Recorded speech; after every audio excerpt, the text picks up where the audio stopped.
Hey, what's up guys? Kevin here from Canadian Card Pickers, and today I wanted to do a video kind of whipping it up quickly with the latest news from this week. That is, Fanatics has officially acquired Topps.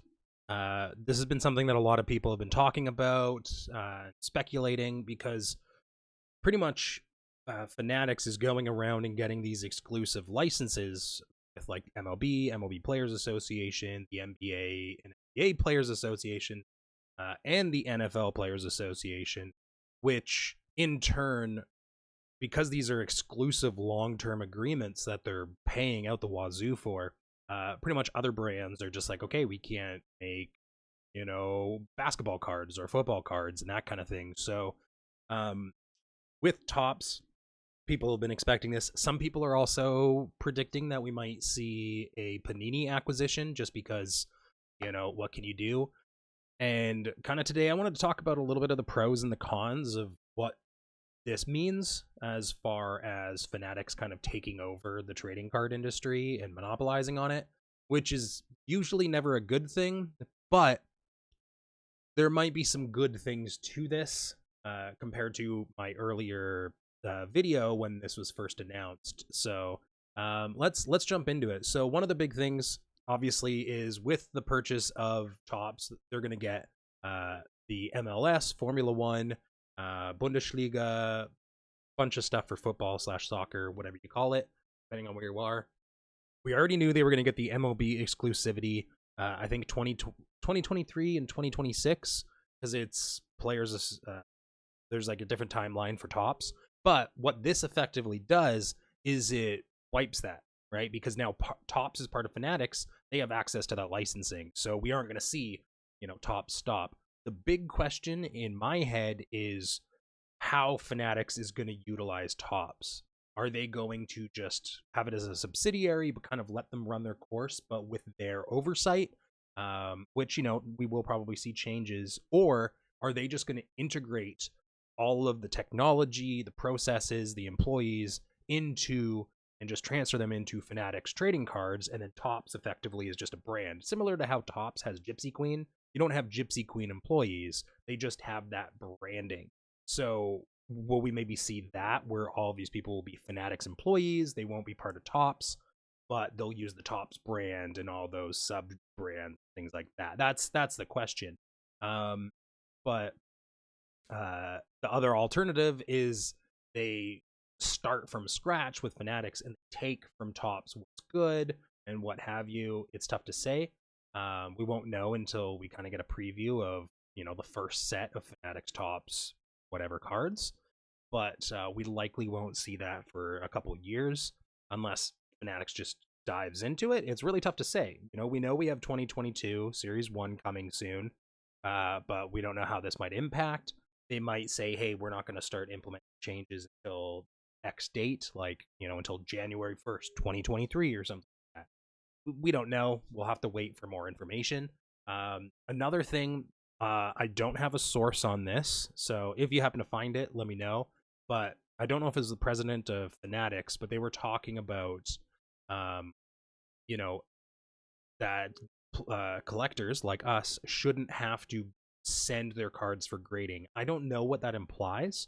I don't know if they're going to have graded cards or slabbed valuable cards, like one of ones will just come slabbed. Who knows? That has a lot of ramifications when it comes to weights and packs and things like that. So I don't know how they do that. Maybe a redemption card. But I think also Fanatics is kind of against, they might have mentioned in a similar vein that people shouldn't redeem. I don't know.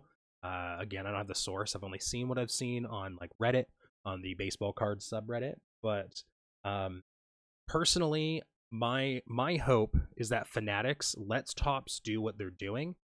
But if they do acquire Panini, maybe merging it into Panini Topps or Topps Panini, and then have all their subsets, but utilize the design. And now Panini has, because that's the thing. If you look at football, you look at basketball, Panini, like, the price that you pay for a Panini product because they don't have the player licensing is significantly less, which also means the value is almost not there. Like, you can get a really cool Panini card, but because it's not, they don't have the team, sorry, not player, they don't have the team rights, effectively there's not as much value when it comes to Panini cards. So that will change there if Fanatics were to also proceed with getting Panini. And there's a lot of leverage there that they can use as far as negotiation, because they can be like, look, we won't have you cut anyone if you guys let us acquire you. You'll be able to maintain what you're doing, blah blah blah. You'll get these rights. We'll just have a little bit of say, and we'll want to have a look at how you guys run things. It's tough to say, but for now we know that they have Topps. I'm hoping that some of the big changes I would like to see, if they kind of want to avoid people having to get cards graded and stuff, is maybe expanding their operations or have a Fanatics specific grading company that it's really tough to say. Maybe they could do some kind of automation when it comes to like, okay, here's the stuff that you have to do. You have to send all these photos and we'll review it. But I think that's problematic because photos don't tell the whole story, even if they're high quality. So it's much better to have a grader have it in hand. They can take a microscope to it, check everything. So I really don't know how they could go about grading without having to send it in. Really not sure. But some of the cons is, as I've talked about before, Fanatics isn't known for their high quality control, or their high quality control. Just a lot of products, like if you're getting jerseys that are low quality, the stitching's not great, things like that, which there's a certain percent of error that's okay, but we really can't assume that might not carry over to cards, right? So if Topps is handling a lot of that, then we're probably okay, and we'll be dealing with what we've seen in Topps, right? So as long as Fanatics doesn't make sweeping changes to quality control, then at least we'll have the status quo of Topps and the quality of cards from them. But my hope is that Fanatics will push for a lot better design. I will say Panini has nicer looking cards, so I would love to see maybe Fanatics go that route. If they don't get Panini, if that's not something they end up doing, then I'd love for them to follow kind of the steal from your competitors, in the sense of like, see what they're doing and take that and improve upon it. Not like steal verbatim, just look at what they're doing. Okay, let's improve on this, right? So a big thing too is, as part of the Fanatics announcement, all 350 Topps employees will be becoming part of Fanatics, so they're not doing massive layoffs. So it sounds like they're integrating Topps into their overall Fanatics trading cards. And the fact that they're not just acquiring Topps and then just taking money from there, and they're making Fanatics trading cards, makes me assume that they'll have Fanatics specific cards that are Fanatics branded, but it also leaves room for there to be more companies under the Fanatics trading card umbrella. So that's where that Panini thing is in question.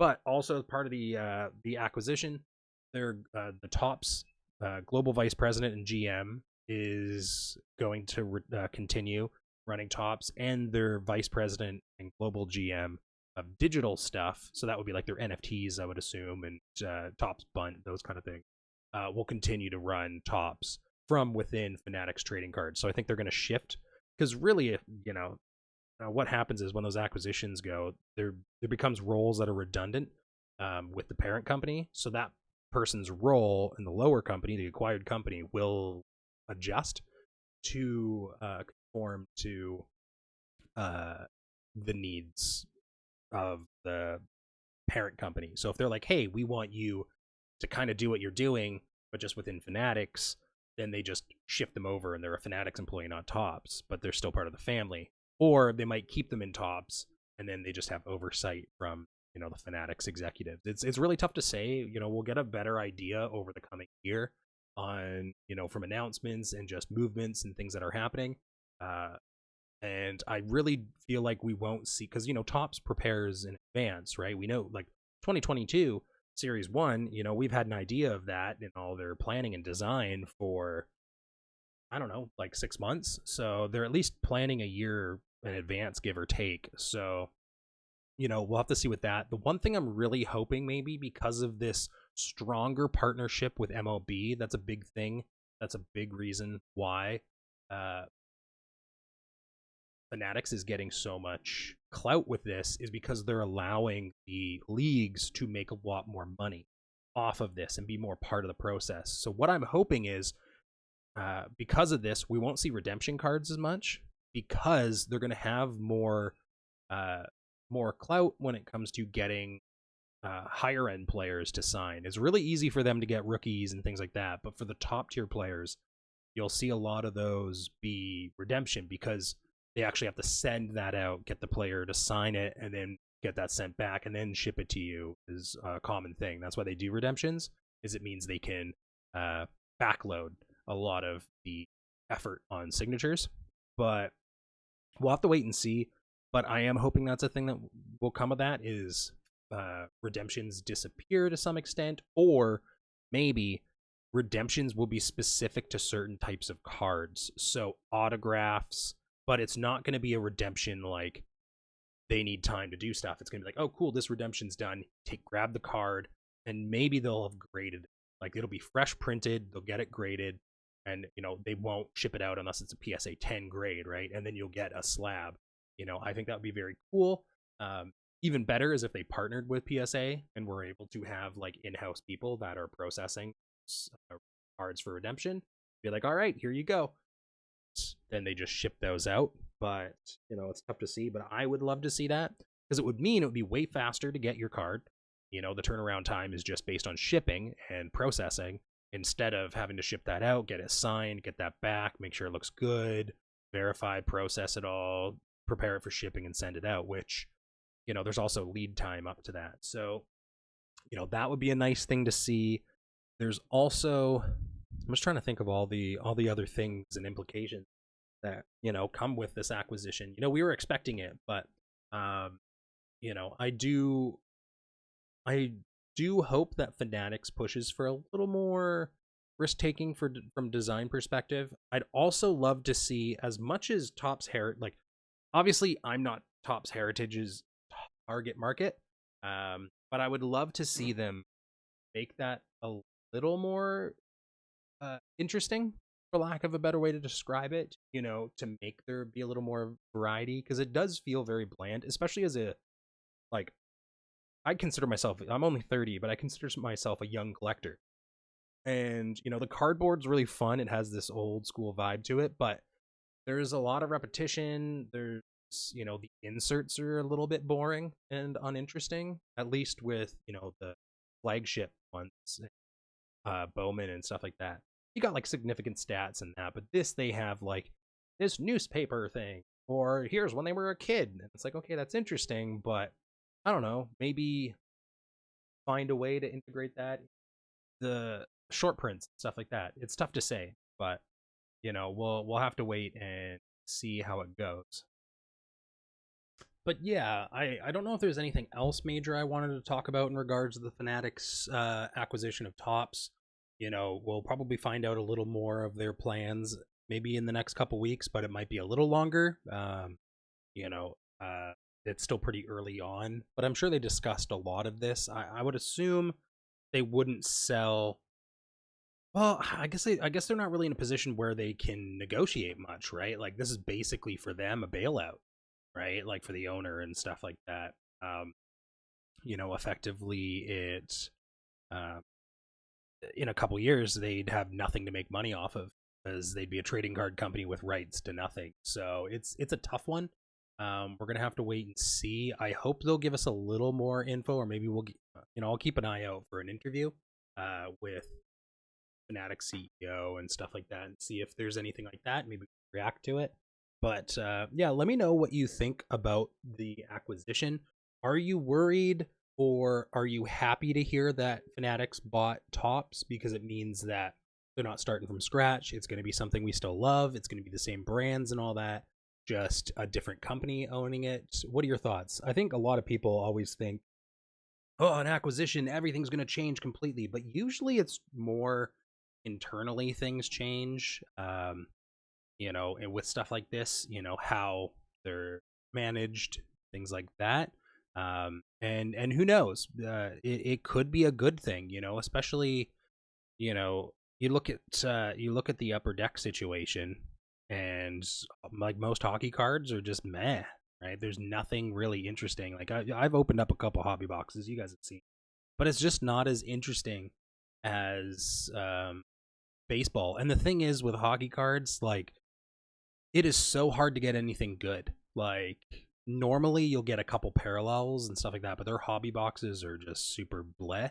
So I'm hoping Fanatics really focuses on the enjoyment of the hobby as well as focusing on ensuring it's still collector friendly, because you overprint things, it's going to be bad. So I'd love to see them maybe diversify and have more collections that are like, you're not really going to get anything that's worth a lot, but this is going to be fun to open, versus these are the sets that you're going to get some really good stuff in. We kind of see that already, but yeah, let me know your thoughts. Are you pro Fanatics getting tops? Are you against it? Let me know what you think would be the best route for Fanatics when it comes to tops. I'd love to see your guys' thoughts. Open up some, talk about it, because it's a big deal for all of us, and it's going to be interesting to see what comes of it. But if you guys want to see, if you just look up Fanatics tops, this is just on the MLB website, but there's posts all over. So just Google, find stuff. But yeah, thank you guys so much for watching. Let me know your thoughts, and I'll keep you guys appraised of anything major that I find as far as Fanatics and tops. I'll keep an eye out too to see if there's any posts from the CEO, because when especially acquiring such a beloved brand, they're going to be hopefully communicative about what their game plan is going forward, and how they won't want to lose all. Like, you don't buy something like tops to lose all of the user base, right? Or the collector base. You want to retain all those people and add on to it. So yeah, I'll keep an eye out for that stuff, and let you guys know if there's anything interesting. But thank you so much for watching. If you haven't, make sure to sub. Check out some of the other videos we got going on. And again, let me know your thoughts down in the comments. Have a good one, you guys. Bye.